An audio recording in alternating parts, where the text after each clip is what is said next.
यादां पत्ता दिलबर मन गिरीता मन दिसता परेशाना मादर पमन ग्रीता गूंती यादां पत्ता दिलबर मन गिरीता मन दिसता परेशाना मादर पमन ग्रीता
रब शांत मनी ज़ेबा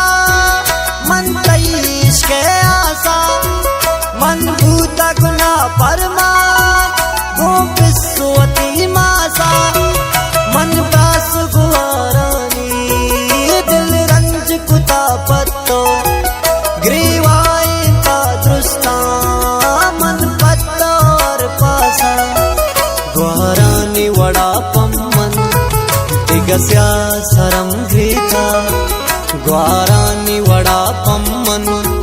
दिगस्या सरम ग्रीता मन दिसता परेशाना मागर पमन ग्रीता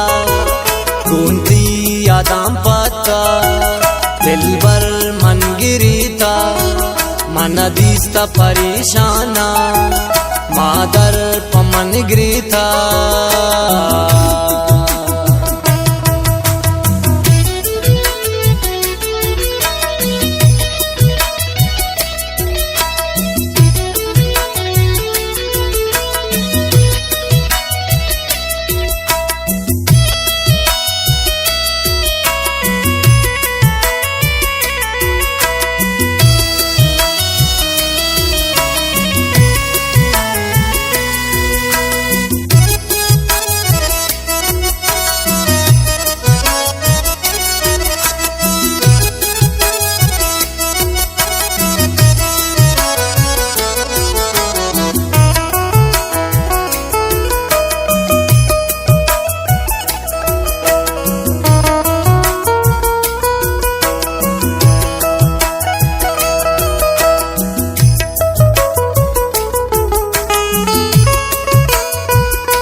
बेमंजिलीन तुशीर मन इश्क को परची सद कप कनी अन्नू मन वतरा तू करची तू मन अदा नबाक बेसुमा सयम द्राजिंदा के हदा नबायक रूचे मनीना परमानिया मुकतर हर कदम ग्रीता मनीना परमानिया मुकतर हर कदम ग्रीता मन दिसता परेशाना मागर पमन ग्रीता गूंती यादां पत्ता दिलबर मन गिरीता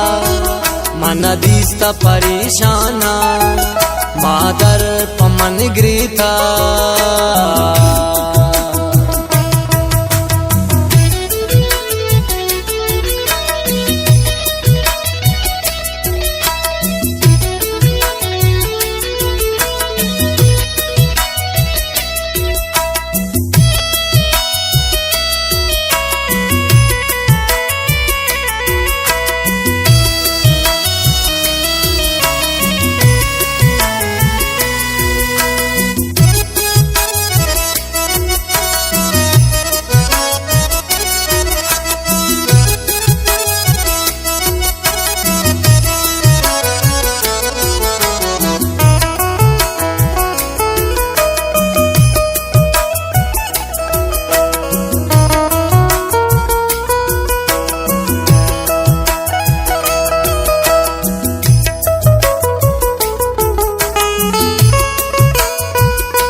वती पे सुमा सामन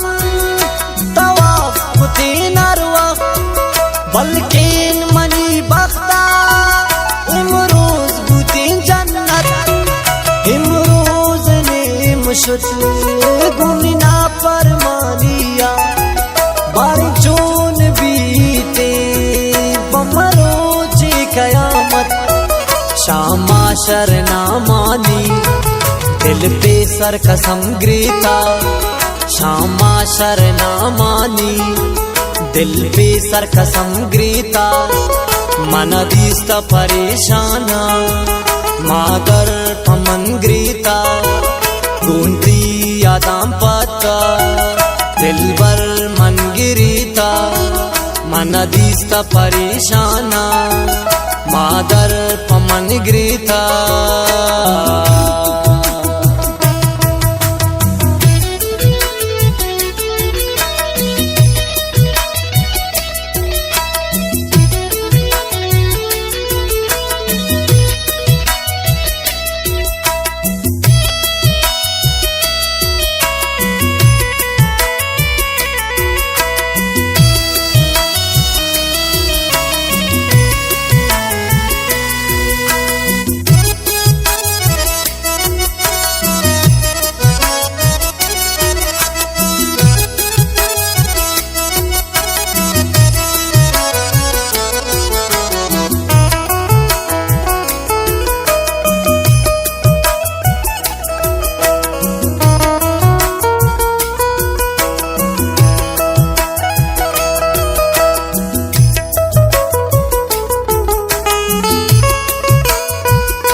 ये शेर शायरी दोस्त ब्रास जायद ज़हीर तालबदीन वाले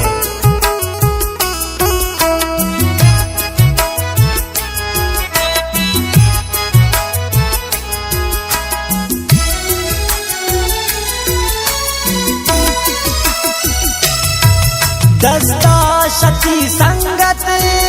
जायद ज़हीर मर्जी नाम बद किस्मत जायद ज़हीर विकास ना परमागो पिस्वती मासा हमेश नसीहत जायद ज़हीर शाहदस्ता मनी मादर अक्सर हर कदम ग्रीता शाहदस्ता मनी मादर अक्सर हर कदम ग्रीता मन दीस्ता परेशाना मागर पमन ग्रीता गुंती यादाम पत्ता दिल बर मन गिरीता मन दीस्ता परेशाना मागर